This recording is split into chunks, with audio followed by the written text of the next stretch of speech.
আমার বাবা মুসলিম আর মা খ্রিস্টান। এখন আমার প্রশ্ন হল, আমি ইসলাম গ্রহণ করলে দুইটি ভিন্ন ধর্মবিশ্বাস নিয়ে একই পরিবারে কিভাবে থাকব? প্রশ্ন করলেন যে যদি আমি ইসলাম কবুল করি তাহলে কিভাবে আমার পরিবারের সঙ্গে মিশব দুটো ভিন্ন বিশ্বাস নিয়ে। তথাপিও আপনি একজন খ্রিস্টান, আপনি ওল্ড টেস্টামেন্টের নিয়ম পালন করতে পারেন নিউ টেস্টামেন্ট আসার পরেও।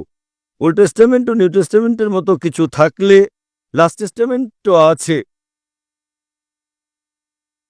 মহিমান্বিত কোরআন সর্বশক্তিমান ঈশ্বরের লাস্ট টেস্টামেন্ট, এবং এই মহিমান্বিত কোরআনে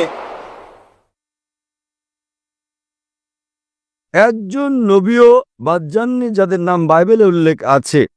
ইসলামে আমাদের সকল নবীকে বিশ্বাস করতে হয় যারা আগে এসেছেন, এবং তাদের সংখ্যা 25 জনের কম হবে না যাদের নাম কোরআনে উল্লেখ আছে, এবং তাদের সকলের নবী মুহাম্মদ সাল্লাল্লাহু আলাইহি ওয়াসাল্লাম ব্যতীত এবং তাদের দুজন ব্যতীত তাদের কথা বাইবেলে উল্লেখ আছে।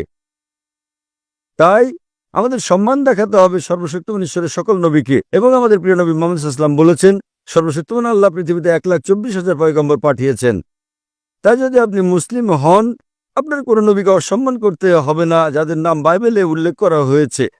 প্রকৃতপক্ষে তাদেরকে আপনার বলতে হবে যীশুখ্রিস্ট তার উপর শান্তি বর্ষিত হোক যা বলেছেন আমি তা পুরোপুরি মেনে চলছি। অন্য খ্রিস্টানরা কি করে তারা অনুসরণ করছে, হতে পারে 80%, হতে পারে 90%, হতে পারে 50%। তাদেরকে আপনার বলা উচিত গসপেল অফ জনের 16 নম্বর অধ্যায়ের 12 থেকে 14 অনুচ্ছেদে যা বলা হয়েছে, তোমাদেরকে আমার অনেক কিছু বলা হচ্ছে, কিন্তু এখন তোমরা তা সহ্য করতে পারবে না। যখন সত্যের আত্মা আসবেন তিনি তোমাদের সব সত্যের দিকে নিয়ে যাবেন। তাহলে আমি যীশুখ্রিস্টকে তার উপর শান্তি বর্ষিত হোক অনুসরণ করছি তথাকথিত অন্যান্য খ্রিস্টানদের চেয়ে। তাই যদি আপনি মুসলিম হন, আপনি খ্রিস্টানদের চেয়ে ভালো খ্রিস্টান হয়ে যাবেন। আশা করি প্রশ্নের উত্তর পেয়েছেন।